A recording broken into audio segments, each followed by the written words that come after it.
उन्होंने बहुत अच्छा काव्य पाठ करा, उन्होंने संस्कारों की बात भी की, श्रृंगार की बात भी की। उन्होंने कहा प्यार तो तेरे से बहुत हो चुका, अब तेरी आरती उतारूंगी। इसका मतलब समझे आप, अगर लुगाई ये कहे मैं तेरी आरती उतारूंगी, ध्यान से सुनो ये बात। इसका मतलब भाई साहब जो समझने वाले हैं वो समझ गए, वो ताली भी बजा रहे हैं। आरती उतारने का मतलब है महिलाओं को कहीं से कम बता को आप, महिला का अपना जलवा है। महिला आज मैं देख रहा हूं जितनी मेरी बहनें बैठी हैं, अनीता जी ये बैठी हैं, सब बहनें बैठी हैं, छोटी छोटी बिंदी लगाकर बैठी हैं। ये हमारे सुहाग की निशानी है, इतनी इतनी बिंदी। कभी एकता कपूर के सीरियल देखना, जितनी बड़ी बिंदी पाओगी उतनी खतरनाक लुगाई पाओगी। ये हिसाब होता भाई साहब। मैं तो स्कूल चला गया, वहां पर टीचर पर दिखा रहा था हिंदी के ऊपर बिंदी लगी हुई। मैंने कहा ये बिंदी काहे की है? बोले हिंदी के ऊपर बिंदी है, अनुस्वार होता, अनुस्वार। घर पे आया अपनी भाभी को देखा, उसके माथे पे बिंदी। मैंने कहा भाई साहब ये क्या है? बोले तुम्हारे भैया। मैं यार भैया तो दुकान पे गए, यहाँ कहाँ टांग लिया। थोड़ी देर में अंदर गया, भाई साहब चाची बैठी बिंदी लगाकर। मैंने कहा चाची ये क्या है? बोले तुम्हारे चाचा। अंदर वाले कमरे में बुआ बैठी मेरी, मैंने कहा बुआ जी ये क्या है? बोले तुम्हारे फूफा जी। मैंने कहा यार सारा परिवार यहीं बैठा, तो दुकान पे कौन गया है? चलो कोई दिक्कत नहीं, यहां तक की बात। अगले दिन भाई साहब सुबह सुबह मैं वॉशरूम में गया, टॉयलेट के अंदर शीशे के ऊपर लगा हुआ मेरा भैया मिला, टूटी के ऊपर लगा हुआ मेरा चाचा मिला, और तालियां पूरे सदन की। अब चाहूंगा दिक्कत तो जब हो गई जब भाई साहब कमोड के ऊपर मेरे फूफा जी नजर आए।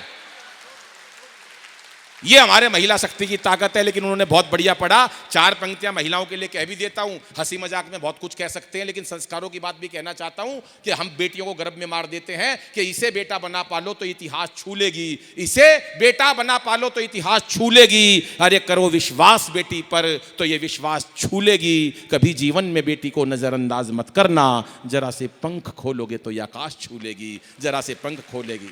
हमारी संजना भाभी बैठी है, प्रणाम करता हूं। मीनाक्षी जी बैठी है, प्रणाम करता हूं। उधर हमारे जितेंद्र भाई अग्रवाल समाज से बैठे, उनको नमन करता हूं। और सीधे सीधे राजेश चेतन जी को आवाज देता हूं, जिनसे आप सब वाकिफ हैं। राजेश भाई आज जितने सामाजिक कार्य कर रहे हैं उतने कविता में उन्होंने नाम कमाया है। मैं चाहता हूं जितनी देर में 6-7 मिनट में उन्होंने अपना कविता पाठ समाप्त किया, 6-7 मिनट में राजेश भाई भी अपना कविता पाठ सुनाए। क्या हुआ? आवाज नहीं आ रही?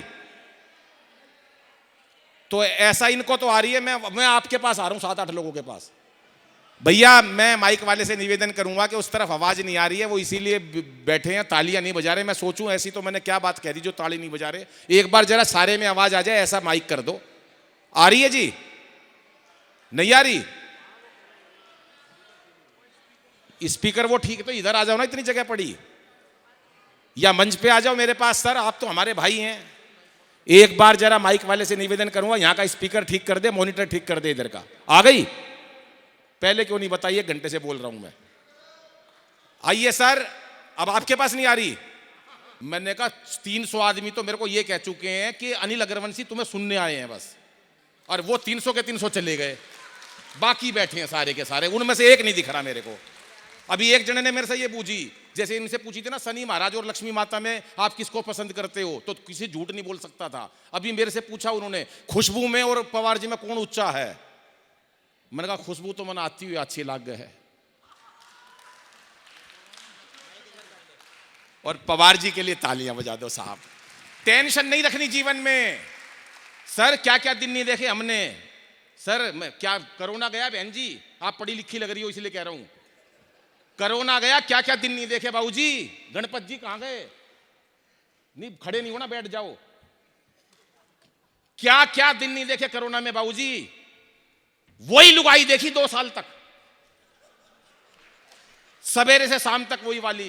काम वाली आती नहीं थी, लुगाई नहाती नहीं थी, मेकअप का सामान खत्म हो गया। मेरे बराबर में खड़ी, चाय ले ले। मैं तू कौन है? बोली मैं ही तो 30 साल से तेरे साथ। इतने लोग कोरोना से नहीं मरे जितने लुगाई की शक्ल देख के मर गए। बजाओ ताली, और इससे ज्यादा मैं क्या करूंगा। हाँ अब आई ना सीट ताली वाली, जरा यही चाह रहे थे बड़ी देर से। लेकिन दोस्तों मुझे क्या है, मैं बहुत देर हंसा भी सकता हूं। मेरे साथ एक संकट इस बात का हुआ कि ये जो आज कार्यक्रम है इसका लक्ष्य बहुत ऊंचा था, इसलिए 2-2.25 घंटे बैठकर आपने ये सम्मान समारोह भी देखा, बड़ी शालीनता से देखा। लेकिन हम कवियों के लिए समय बचा केवल 1.5 घंटा। अब ये जो कवि हैं, जब मैं इनके मंचों पर जाता हूं, इनके प्रदेश, इनके शहर में जाता हूं, तो इतनी भीड़ बैठी रहती है, एक भी श्रोता उठकर नहीं जाता। कल को कोई मेरे से कहे अनिल 9:30 तक का टाइम था, तेरे अग्रवाल समाज के केवल 20 लोग बचे, बाकी खाना खाने चले गए, तो साहब मेरी और आपकी इज्जत का भी सवाल है। अगर आप ये कहो ये कार्यक्रम, हम गारंटी लेते हैं इस बात की कि जब तक पूरे कवि ना पढ़ पाए हम में से कोई नहीं जाएगा, तो मैं आपको और 10 मिनट हंसा सकता हूं। अगर सहमति हो तो सारा सदन हाथ खड़े करके तालियां बजाएगा। ये खाना यहीं रहेगा, ये रोटियां यहीं रहेंगी, वो घर भी वहीं रहेगा। लुगाई तो कुछ जने साथ ही लाए हैं, तो उसमें भी मिलने की जल्दी नहीं है कि हम घर जा रहे हैं। कोई चिंता नहीं है सर, टेंशन क्यों ले रहे हो जीवन के अंदर। हर आद सुमन जी ने इतना बढ़िया व्यवस्था कर रखी है निगम बोध घाट की, वो हर आदमी टेंशन में बैठा है। बिठा लो इनको, कहाँ गोदी में बिठाओगे क्या? वो एक बैठा टेंशन में। मैं टेंशन में क्यों बैठा है? बोला भाई अनिल एक दिन ये सारी दुनिया मर जाएगी। अरे मैं मर जाएगी, दुनिया मर जाएगी, ये भगवान का काम है, तू टेंशन में क्यों बैठा है? बोला जो सब आखिरी में मरेगा उसने शमशान घाट कौन लेके जाएगा? मैंने कहा तू टेंशन में क्यों बैठा जब सुमन जी बैठे शमशान घाट के लिए।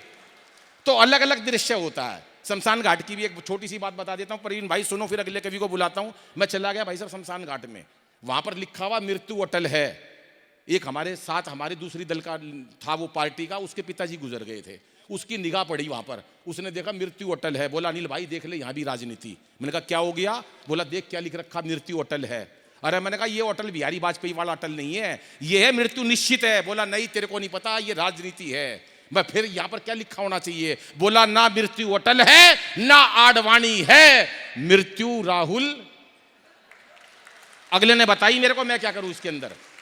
लेकिन हमारे अटल जी का कोई जवाब नहीं था साहब। अटल जी एक अच्छे नेता थे, बड़े नेता थे, वो कवि हृदय थे, और इसीलिए आज देश के वो उनको विपक्ष भी पसंद करता था। 12:30 बजे की बात बता रहा हूं, बहुत साल पहले की, जब वो प्रधानमंत्री थे। उनकी मस्ती देखना और भरपूर तालियां चाहिए जो अभी तक नहीं बजी। 12:30 का टाइम था, उन्होंने टेलीफोन कर अब्दुल कलाम साहब को, बोले अब्दुल कलाम साहब सारी तैयारियां हो चुकी है क्या? पोखरण विस्फोट की तैयारियां चल रही है, पोखरण विस्फोट हो रहा है, पूरे विश्व की निगाहें हमारी तरफ है, क्या सारी तैयारियां हो चुकी? कलाम साहब बोले चिंता मत करो मोदी जी, सारी तैयारियां हो चुकी हैं, किसी को कोई दिक्कत नहीं है, सारी तैयारियां हो चुकी है। पर ये बताओ ये बात कहीं लीक तो नहीं हुई?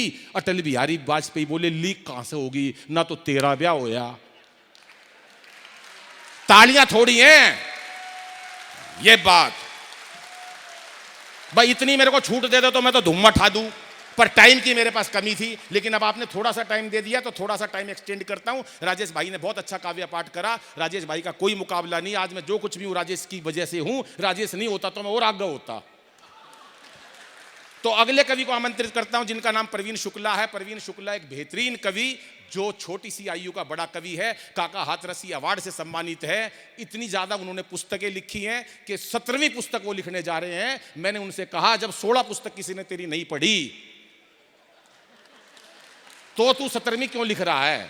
लेकिन ये होता है उनके उसमें। लेकिन आज उनको तमाम अवार्ड मिल चुके हैं। वो गीत गजल मुक्तक हर रस के माहिर हैं। ऐसे मेरे भाई जिनसे मैं प्रेरणा लेता रहता हूं, उम्र में जरूर मेरे से छोटे हैं लेकिन एक बड़े कवि हैं। हालांकि इतने छोटे भी नहीं, लेकिन फिर भी मेरे को 2 पंक्तियां याद आ गई नरेश सांडेले जी की कि छोटा हूं तो क्या हुआ जैसे आंसू एक, छोटा हूं तो क्या हुआ जैसे आंसू एक, अरे सागर जैसा स्वाद है तू चक्के तो देख।